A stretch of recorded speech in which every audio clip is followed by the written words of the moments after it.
बिस्मिल्लाहिर्रहमानिर्रहीम अस्सलाम वालेकुम।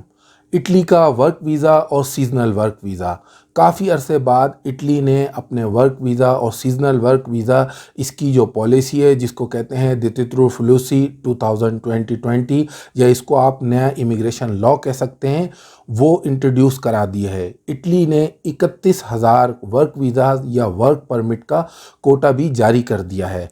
अच्छी बात यह है कि इस दफ़ा ना सिर्फ इंडियंस बल्कि पाकिस्तानी और बांग्लादेशी जो वर्कर्स हैं वो भी इटली के इन सीज़नल और नॉन सीज़नल वर्क वीज़ाज़ के लिए अप्लाई कर सकेंगे।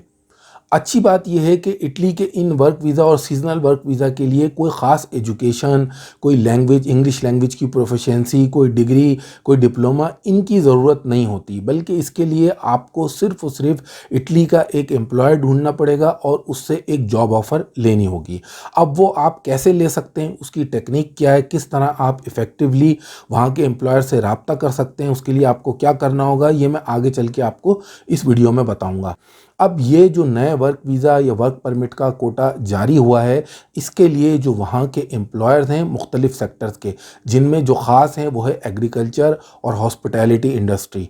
यानी एग्रीकल्चर के मुख्तलिफ़ जो शोबाजात हैं जिसमें फ्रूट पिकिंग, हार्वेस्टिंग और मुख्तलिफ़ जो इसमें काम आते हैं।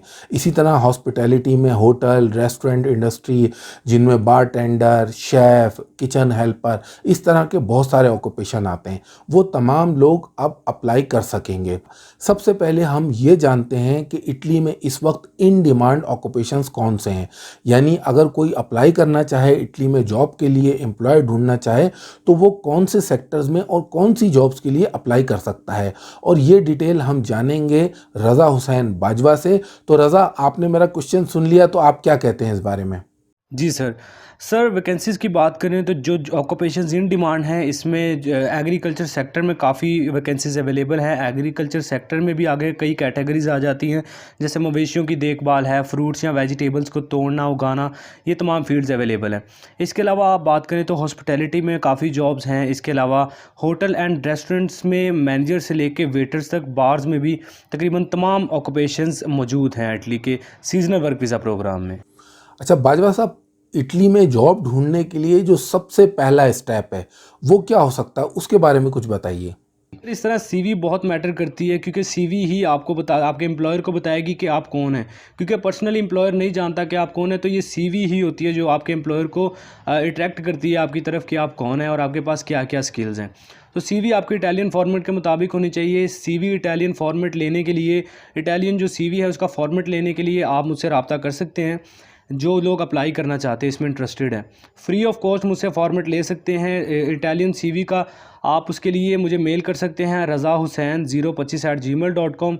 इसके अलावा एवरी वीज़ा के नाम से मेरा यूट्यूब चैनल है, किसी भी वीडियो के नीचे आप कमेंट कर सकते हैं।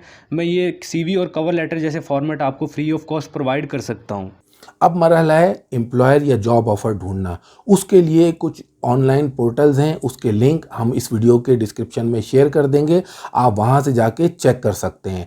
ज़्यादातर क्योंकि एम्प्लॉयर इटालियन हैं और ज़ाहिर है आपको इटालियन नहीं आती, उसके लिए मैं आपको एक टेक्निक ये बताता हूं कि जो आपकी रिज्यूमे है, अगर आप समझते हैं आपको रिप्लाई नहीं आ रहा जो एम्प्लॉयर्स हैं उनकी तरफ से, तो आप एक इंग्लिश में अपनी रिज्यूमे बनाएं और एक इटालियन में उसको ट्रांसलेट कर लें, गूगल से बआसानी हो जाएगा। और फिर उसके बाद आप बराह रास्त रब्ता करने की कोशिश करें ये जो मुख्तलिफ जॉब पोस्टिंग है वहाँ पे, तो हो सकता है इस तरह कुछ पॉजिटिव रिजल्ट आपको देखने को मिले। इसके अलावा अगर आप इधर उधर से कहीं से जॉब ऑफ़र लेते हैं और बहुत ज़्यादा इसमें पैसे लगा देते हैं, तो ये बात याद रखिए कि इटली में इतनी ज़्यादा कमाई नहीं है। वहाँ पहले ही इमिग्रेंट्स की तादाद बहुत ज़्यादा है। यही वजह है कि अगर आप ज़्यादा पैसे लगा के चले भी जाते हैं किसी तरह, अव्वल तो उसमें आपको पहले कामयाबी नहीं होगी। अगर किसी तरह मान ले हो भी गई, तो भी आप वो पैसे रिकवर नहीं कर पाएंगे, क्योंकि वहाँ इतनी ज़्यादा कमाई नहीं है। इस सिलसिले में सबसे पहली तो मैं आपको ये बात बता दूँ कि आपने as a employ, as a worker, आपने कहीं अप्लाई नहीं करना है। आपने सिर्फ जॉब ऑफ़र और वहाँ से अप्रूवल लेटर लेना है। उसके बाद आप वर्क वीज़ा के लिए, आप जिस कंट्री में भी हैं वहाँ इटली की एम्बेसी होगी, आप वर्क वीज़ा के लिए अप्लाई करेंगे। वर्क वीज़ा मिलने के बाद आप इटली जाएंगे। इटली जाके फिर आप वहाँ जो रेजिडेंस परमिट है जिस पे काम की भी इजाज़त होती है, आप वो अप्लाई करेंगे और साथ ही अपना काम भी शुरू कर देंगे। लिहाजा ये जो डेडलाइन है अक्टूबर की और दिसंबर तक की एप्लीकेशन जमा कराने की, कि ये जो इटालियन एम्प्लॉयर्स हैं ये उनके लिए हैं। अब इटली के सीज़नल या नॉन सीज़नल जो वर्क वीज़ा हैं, इस हवाले से अगर किसी भी ऑप्शन से आपको लगता है कि आपका काम नहीं हो रहा, तो एक टिप मैं आपके साथ और शेयर कर सकता हूँ।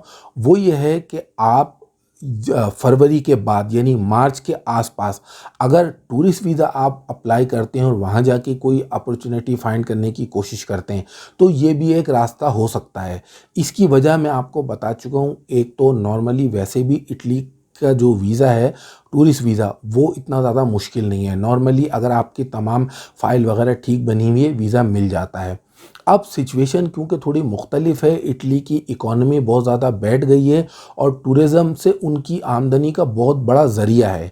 तो अब जब मार्च के आसपास अब जो समर का सीज़न शुरू होगा, उसमें बहुत ज़्यादा चांसेस हैं कि जो लोग वहाँ का टूरिस्ट वीज़ा या विज़िट वीज़ा अप्लाई करेंगे तो उनको भी अप्रूवल मिल सकता है। ये उन लोगों के लिए है कि जिनके पास किसी तरह उनका काम हो ही नहीं रहा है, ऑनलाइन भी उनको जॉब नहीं मिल रही है, एम्प्लॉयर नहीं मिल रहा, उनका कोई वहाँ जानने वाला भी नहीं है, तो वो एक इस ऑप्शन को बजाते खुद भी ट्राई कर सकते हैं, क्योंकि आप वीज़ा अप्लाई करेंगे तो इसमें आपका कोई बहुत ज़्यादा खर्चा नहीं होगा। तो दोस्तों उम्मीद करते हैं इटली के वर्क वीज़ा, सीज़नल और नॉन सीज़नल वर्क वीज़ा का जो नया लॉ पास हुआ है दिटिट्रोफिलोसी 2020, अब इसमें इंडिया के अलावा पाकिस्तान और बांग्लादेश के वर्कर्स भी अप्लाई कर सकते हैं। इस हवाले से कुछ जो बुनियादी इन्फॉर्मेशन थी वो हमने आपके साथ इस वीडियो में शेयर की। अगर आप हमारे चैनल पर नए हैं तो हमारे चैनल को सब्सक्राइब कीजिए, इस वीडियो को लाइक कीजिए और दूसरों के साथ भी शेयर कीजिए। हो सकता है ये इन्फॉर्मेशन किसी के काम आ जाए। वीडियो देखने का शुक्रिया।